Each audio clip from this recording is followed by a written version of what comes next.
श्रीमद् भगवद गीता प्रथम अध्याय श्लोक 24। संबंध। अर्जुन के ऐसा कहने पर भगवान ने क्या किया, इसको संजय आगे के 2 श्लोकों में कहते हैं।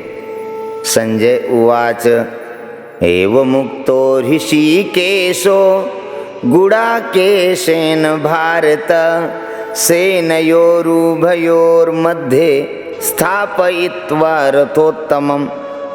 भारत, हे भरतवंशी राजन, गुडाकेशेन अर्थात निद्रा विजयी अर्जुन के द्वारा एवं यानी इस तरह उक्ताह कहने पर ऋषिकेशः यानी अंतर्यामी भगवान श्री कृष्ण ने उभयो हो यानी दोनों सेनाओं के मध्य भाग में भीष्म द्रोण प्रमुखता, पितामह भीष्म और आचार्य द्रोण के सामने तथा सर्वेषां महीक्षिताम संपूर्ण यानी संपूर्ण राजाओं के सामने रथोत्तमम अर्थात श्रेष्ठ रथ को स्थापित्वा यानी खड़ा करके इस प्रकार कहा।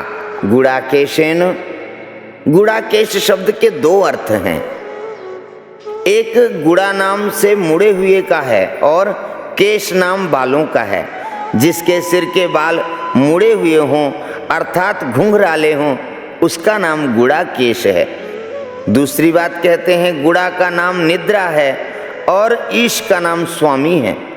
जो निद्रा का स्वामी है अर्थात निद्रा ले चाहे ना ले, ऐसा जिसका निद्रा पर अधिकार है उसका नाम गुड़ा केश है।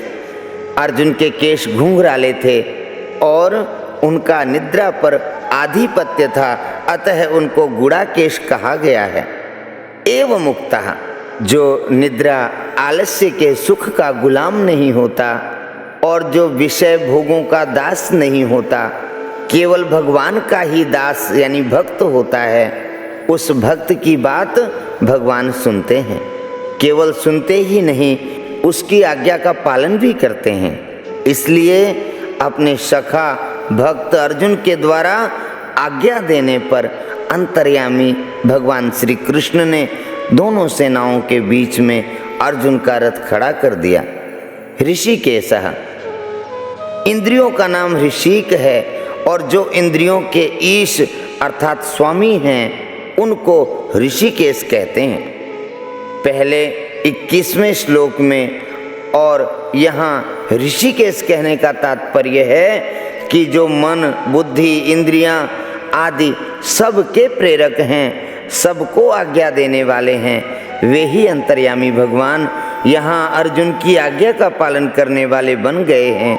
यह उनकी अर्जुन पर कितनी बड़ी कृपा है, कितनी अधिक कृपा है। सेनयोरुभयोर मध्ये स्थापयित्वा रथोत्तमम्, दोनों सेनाओं के बीच में जहाँ खाली जगह थी वहाँ भगवान ने अर्जुन के श्रेष्ठ रथ को खड़ा कर दिया। बोलिए श्री कृष्णचंद्र भगवान की जय।